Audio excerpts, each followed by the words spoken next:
Bonjour, bienvenue à cette 8e partie de la 2e retraite.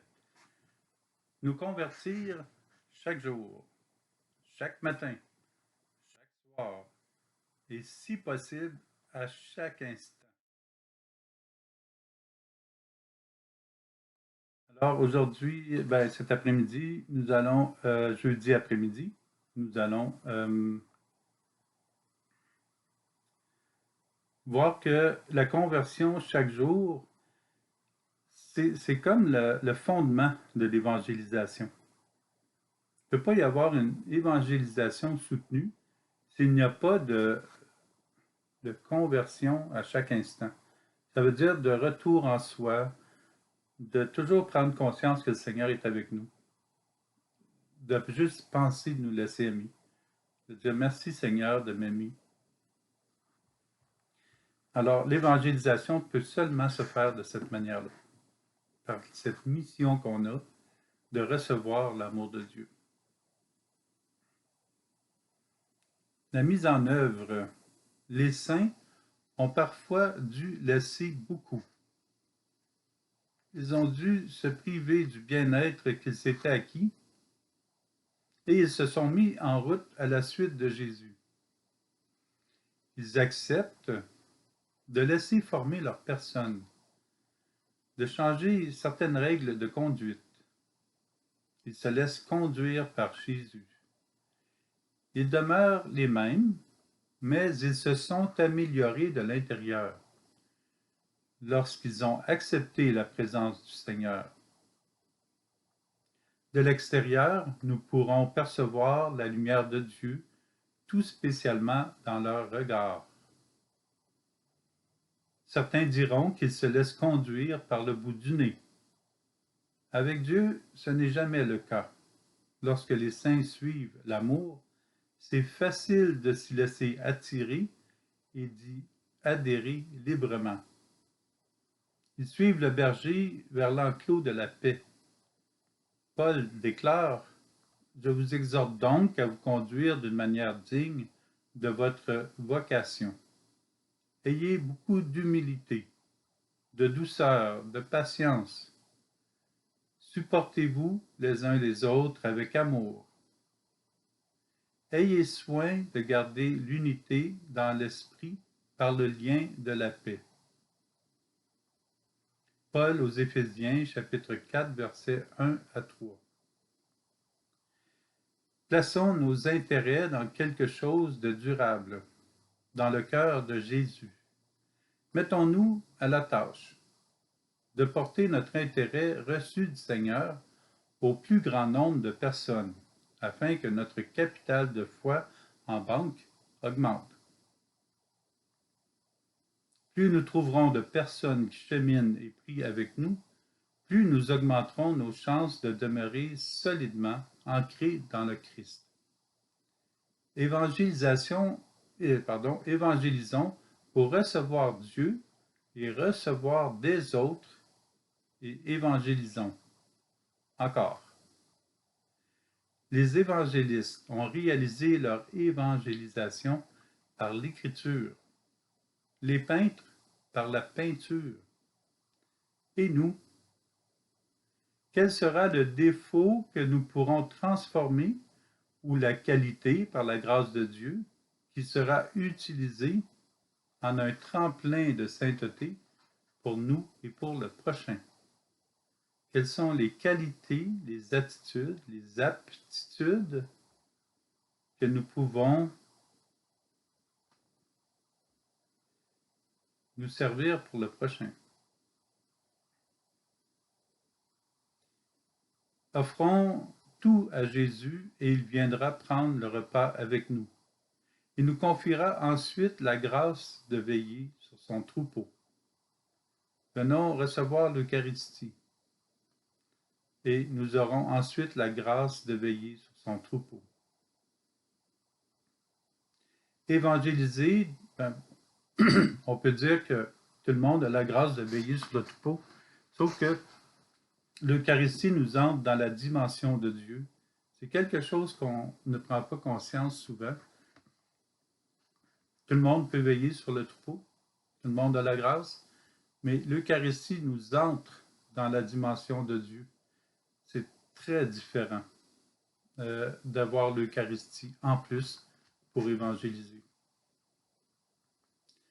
Évangéliser doit devenir une décision, puis un passage éclairé par le Seigneur. Sinon, demandons à la Trinité la grâce d'évangéliser. Ce bout de texte de Paul à Timothée est fondamental pour devenir des évangélisateurs. Le Seigneur, lui, m'a assisté.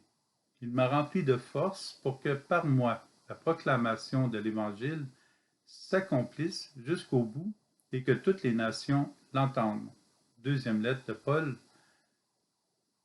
à Timothée, chapitre 4, verset 17. Ici, le mot force, on pourrait le remplacer par ferveur, l'amour qui nous pousse vers les autres. Mais non pas une force de convertir les gens à bout de poing, mais la force qui est plutôt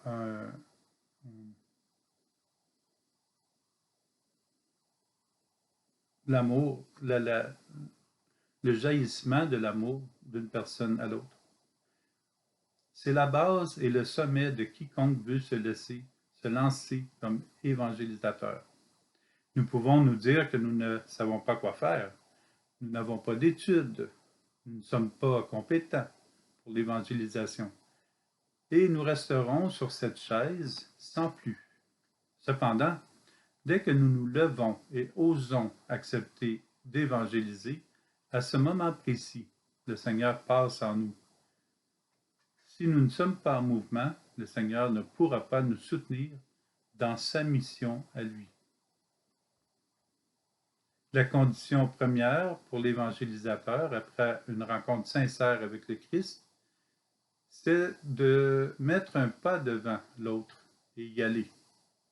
C'est placer une parole à la suite de l'autre, dans les meilleures intentions possibles, et les partager. C'est se servir de ses bras et de ses jambes, de son cœur, pour rejoindre et embrasser le cœur des autres. L'idée ici est limpide. Cette phrase de Paul est un rappel de sa rencontre avec le Seigneur et le moment précis où il s'est décidé à se former pour la mission d'évangéliser. Le Seigneur, lui, m'a assisté. Il m'a rempli de force, d'amour, pour que, par moi, la proclamation de l'Évangile s'accomplisse jusqu'au bout et que toutes les nations l'entendent. Nous sommes invités à la même évangélisation, à la même ferveur que Paul, mais à partir de qui nous sommes et dans le milieu où nous sommes. Nous n'évangélisons pas aujourd'hui de la même manière que Paul évangélisait, en tout cas dans l'attitude. Cela prend moi, ça prend nous, avec les évangélisateurs, avec Jésus, pour évangéliser là où nous sommes. L'Esprit Saint promet de nous assister, puisqu'il est toujours avec nous. Mais après notre accord et la décision de marcher, de nous offrir sa force pour annoncer l'Évangile jusqu'au bout et le faire entendre de tous. C'est majeur, c'est majeur. La décision d'évangéliser permet à l'action de Dieu de se déployer en nous et de nous assister.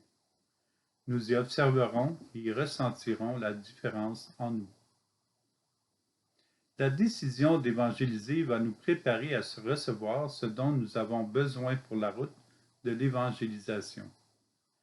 Laissons-nous évangéliser par Dieu, puis laissons-le évangéliser à partir de notre cœur.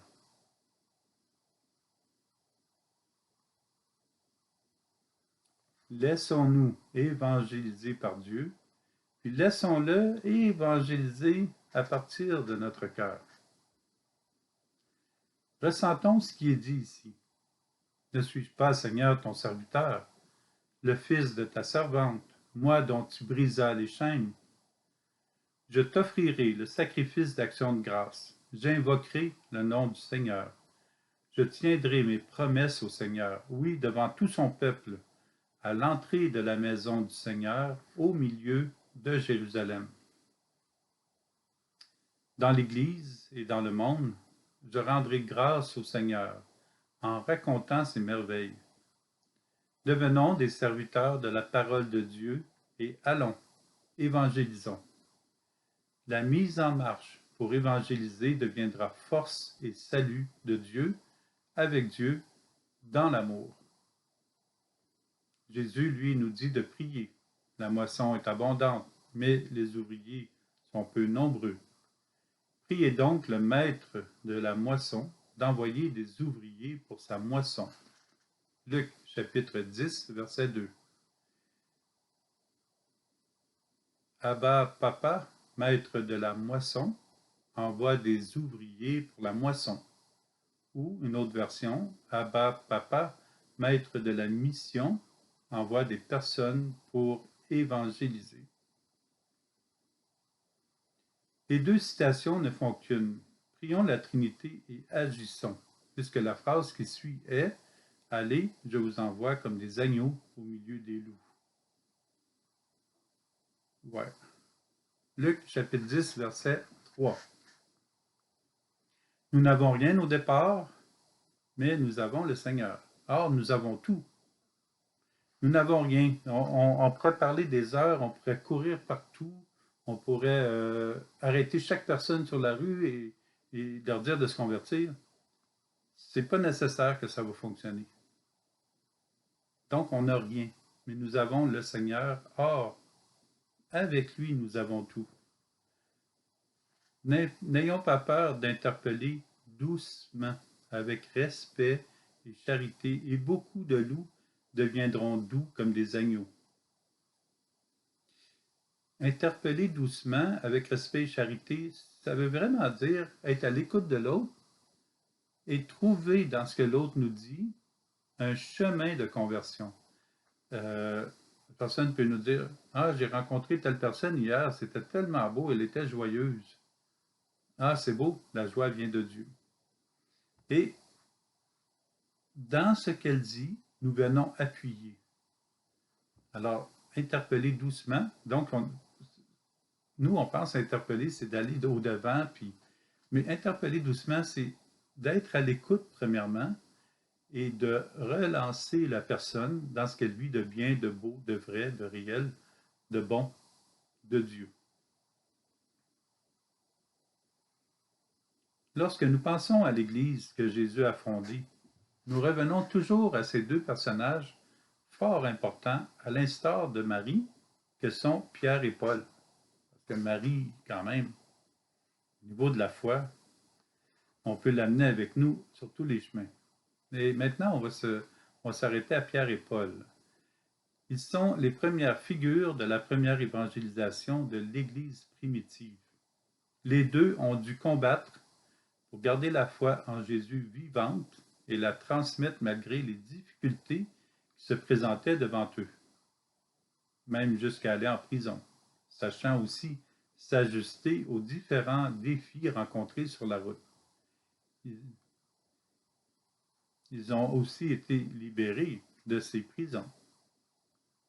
Pierre et Paul nous ont démontré le courage et la détermination de continuer malgré l'adversité. Pas s'en prendre aux personnes, mais de continuer malgré l'adversité, avec l'intention que l'évangélisation soit transportée comme du pollen par le vent ou par des insectes, par des abeilles, et déposée sur d'autres fleurs, dans d'autres milieux, qui ne demandent que l'amour de Dieu les atteigne au cœur. Ils ont été des témoins du Christ dans leur milieu réciproque. Pierre chez les Juifs, Paul chez les païens. Normand, ça peut être à l'aréna. Michel, ça peut être au restaurant. Julie, ça peut être dans la musique. Pardon. Pierre chez les Juifs, Paul chez les païens. Il est écrit, tandis que Pierre est ainsi détenu dans la prison, l'Église prie Dieu pour lui avec insistance. Actes des Apôtres, chapitre 12, verset 5. Nous pourrions en arriver un jour à penser que la prière ne semble pas porter les fruits que nous voudrions. Prions pareil. Nous pourrions même nous décourager devant les difficultés si notre prière ne semble pas offrir de bons résultats. Prions pareil. La prière ne passera si nous sommes attentifs à la Trinité. La prière ne fonctionnera que si nous sommes attentifs à la Trinité. Il est important de savoir pourquoi et pour qui nous prions. Quel est le réel motif de notre prière? Est-ce que nous prions et après on s'en prend à la personne pour qui on a prié, par exemple? Quel est le motif de notre prière? Comment prions-nous? Sommes-nous attentifs au Seigneur qui prie avec nous? La prière conduit à la liberté des personnes et en même temps à la connaissance de Dieu, au rapprochement de Dieu. La prière est faite pour nous rapprocher à Dieu. La prière va nécessairement apporter du bien à la personne vers qui nous la destinons. Le vent de l'Esprit Saint l'apportera et le déposera sur le cœur et dans la vie des personnes. L'Esprit Saint est le pollinisateur. Il apporte la prière, l'amour de Dieu, son vent l'apporte et le dépose sur le cœur et dans la vie des personnes. Mais il n'est pas nécessaire de savoir comment le Seigneur travaille dans cette personne. Souvent, nous ne saurons pas ce que le Seigneur aura fait en elle. Nous pouvons aussi prier et proposer au Sacré-Cœur de choisir lui-même la personne, et pourquoi pas au cœur immaculé de Marie, qu'elle l'offre à Jésus. Nous saurons encore moins pour qui nous prions. Nous aurons cependant confiance que le Seigneur agit et il va agir pour la personne qui en a le plus besoin lorsque nous offrons simplement nos prières au Sacré-Cœur de Jésus et au cœur immaculé de Marie. La prière a donc un but noble. Elle nous forme et nous rapproche de Dieu. Lorsque nous prions pour les personnes, nous prions en même temps pour nous. Car si nous ne savons pas tout ce que fait le Seigneur dans la vie des autres par la prière, nous ne savons pas non plus ce que le Seigneur réalise dans notre vie lorsque nous prions. Mais parfois, à l'occasion, nous aurons des intuitions où nous savons que le Seigneur a travaillé dans notre vie et dans celle des autres. Nous allons le découvrir progressivement. Si nous sommes attentifs au mouvement de Dieu dans notre vie et dans la vie des contemporains. Parfois, cela peut prendre un peu plus de temps à découvrir que nous le souhaiterions. Cela développera la patience. Nous pouvons être assurés que lorsque nous prions, le Seigneur augmente notre foi et notre confiance en lui. La prière nous transforme. Elle est la lumière qui nous éclaire lors de la formation, la mission, et lorsque nous sommes en route pour évangéliser. Les personnes qui ne prient pas ne se permettent pas de découvrir à la lumière de Dieu, de se découvrir à la lumière de Dieu qui passe dans leur vie. La lumière de Dieu, par la prière, nous permet de passer à côté d'objets sur notre route.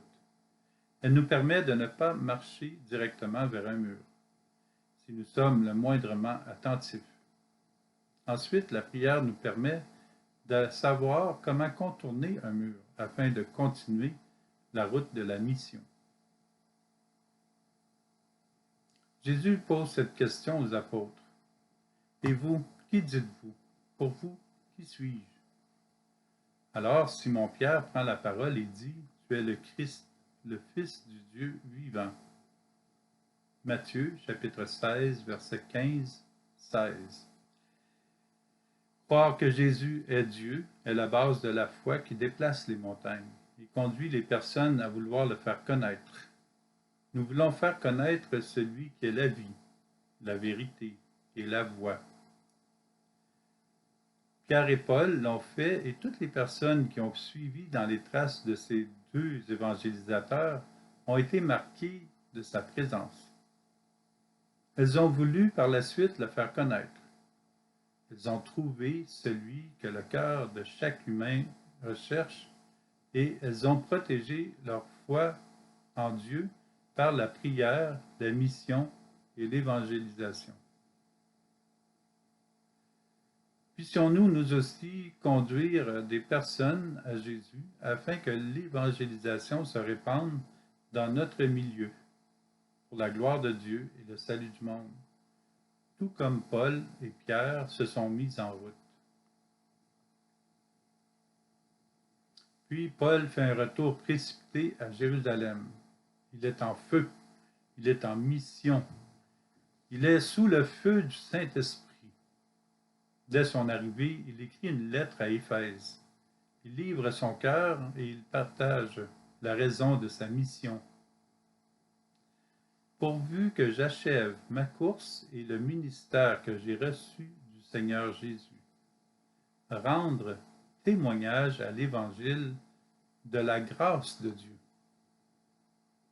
Wow, ça c'est beau. Rendre témoignage de la grâce de Dieu. Ça là, c'est l'évangélisation. Le Seigneur m'a fait grâce.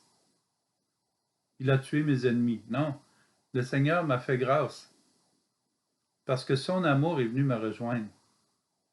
Et ça rejoint le cœur des personnes. Vous voyez la différence? Le Seigneur m'a fait grâce, il a tué mes ennemis. Non, on ne peut pas mettre la grâce et tuer dans le même mot. Le Seigneur m'a fait grâce parce qu'il m'aime. Et son amour est passé à travers moi pour toucher le cœur des personnes. À ce moment-là, j'ai plus d'ennemis. C'est juste seulement des personnes qui ont mal, qui ont une soif de découvrir l'amour de Dieu. Ce ne sont plus des ennemis. Comme Paul parlait souvent des esclaves. Ce ne sont plus des esclaves, ce sont des frères et sœurs. Alors, ce ne sont plus des ennemis. Ce sont des personnes qui ont mal parce qu'ils se sont éloignés de l'amour de Dieu. Dieu demeure toujours là, mais eux s'éloignent de l'amour. Ils se font mal aux autres. Ah, ils peuvent même me faire mal. C'est ça, là, on pourrait lancer un livre avec ça. Rendre témoignage à l'Évangile de la grâce de Dieu. L'Évangile, c'est Jésus. C'est la bonne nouvelle, c'est Jésus. Rendre témoignage à l'Évangile de la grâce de Dieu. Ça, là, c'est l'évangélisation. On n'a rien d'autre à faire que ça. Je rends témoignage de cette joie, de l'amour qui est en moi, de cette paix. Il n'y a rien d'autre que ça.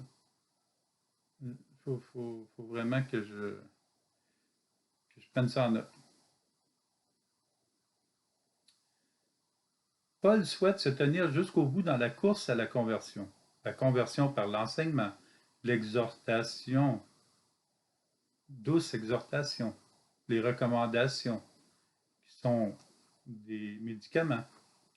Parfois les saintes ruses, dont la raison des déplacements quotidiens de Paul. Les ruses de des fois ne pas faire quelque chose qui nous déplaît ou déplaît au Seigneur, la ruse d'aller vers les autres et d'être à l'écoute du cœur des autres. Et Paul n'a qu'un but, c'est de rendre témoignage à la vérité contenue dans la bonne nouvelle, annoncée par Jésus-Christ, et que la grâce de Dieu soit offerte à toute personne qui veulent bien le recevoir.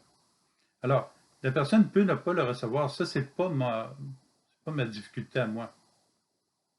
Mais je demande au Seigneur d'ouvrir leur cœur. Mais je suis prêt à être à l'écoute. C'est un message pour toutes les personnes qui veulent continuer la mission.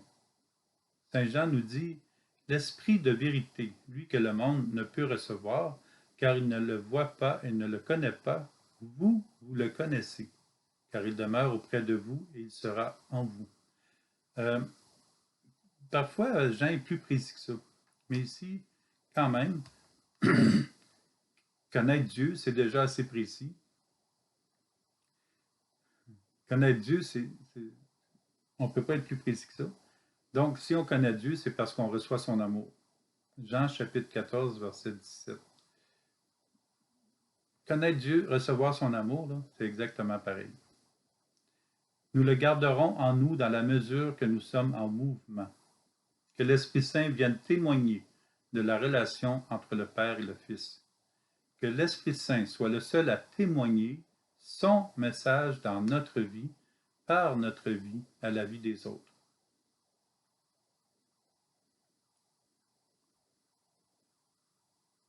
Que l'Esprit Saint vienne témoigner son message dans notre vie. Ensuite, par notre vie, à la vie des autres.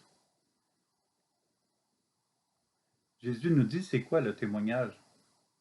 La vie éternelle, c'est qu'ils te connaissent, toi, le seul vrai Dieu, l'amour, et celui que tu as envoyé, Jésus-Christ. Jean chapitre 17, verset 3.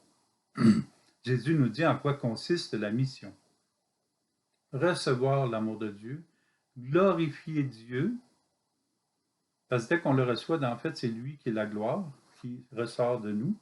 Glorifier Dieu en étant attentif à l'œuvre qu'il nous confie grâce à l'Esprit Saint, afin de ressembler au Fils en tout.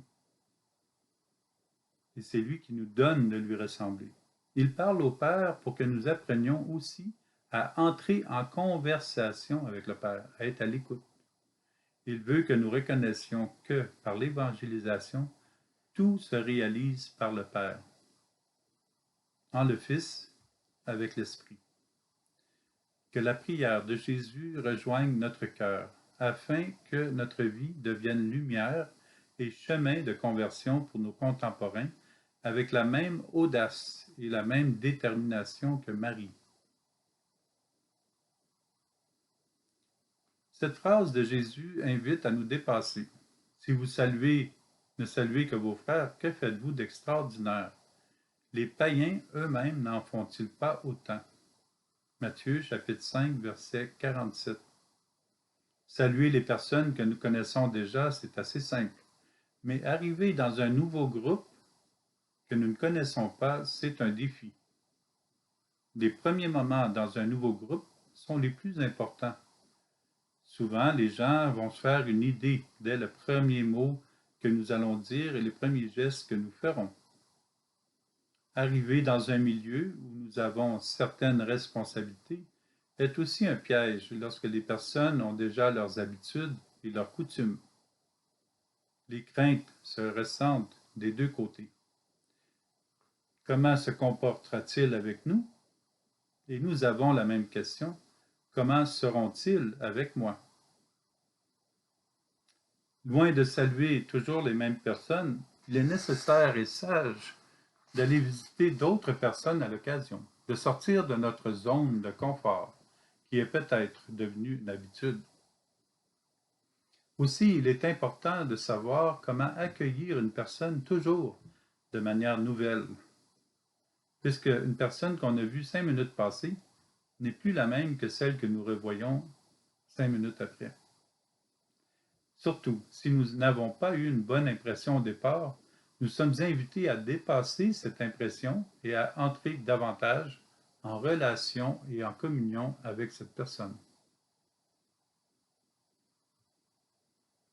Ne nous fions pas à notre première impression, ni à la deuxième, ni à la troisième.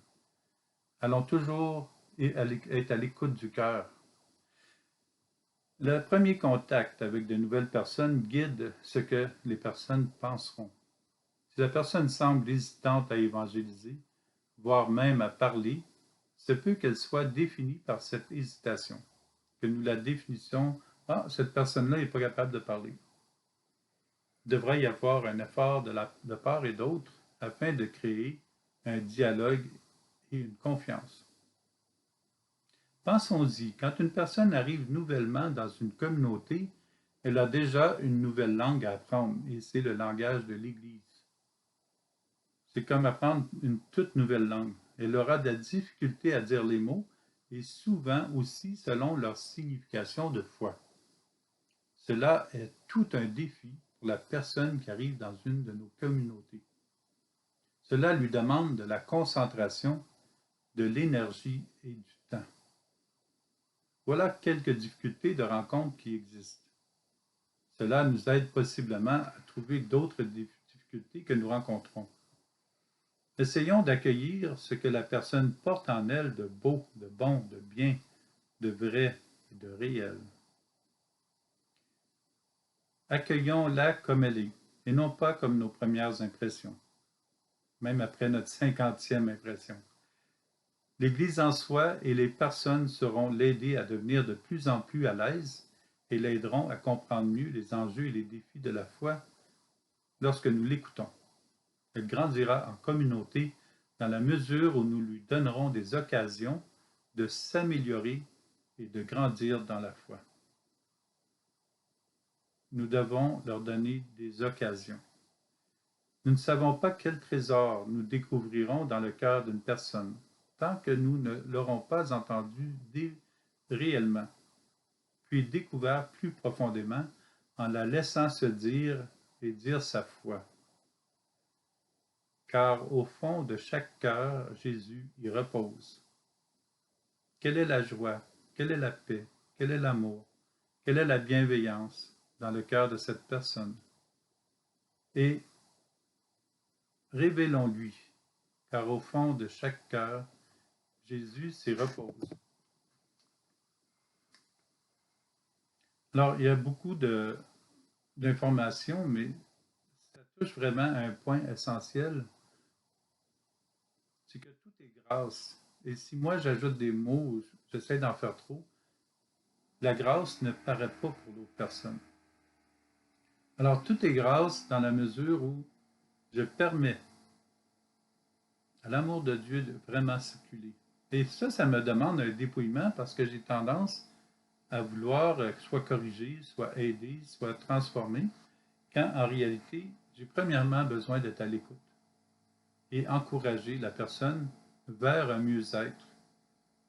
Par exemple, amener une personne à laisser le négatif et lui transmettre une phrase plus positive.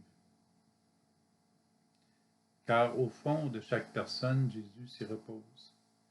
Et de lui permettre de découvrir Jésus dans son cœur, mais ça veut dire lui permettre de découvrir toute la beauté de Dieu en elle. Toute personne sur Terre, sans exception, toute personne dans l'univers, puisque maintenant on est rendu dans la station spatiale, toute personne dans l'univers a la beauté de Dieu en elle. Et c'est à nous de lui faire découvrir. Alors sur ce, je vous souhaite une bonne fin de journée. Ça c'était l'enseignement de jeudi après-midi. Et demain, je vais faire un genre de retour sur tout. Un retour. Et pendant ce temps, je vous invite à prier. Je vous invite à prier pour que l'amour du Seigneur passe dans votre cœur et qu'il aille toucher le cœur de toutes les personnes dans l'humanité. Bonjour!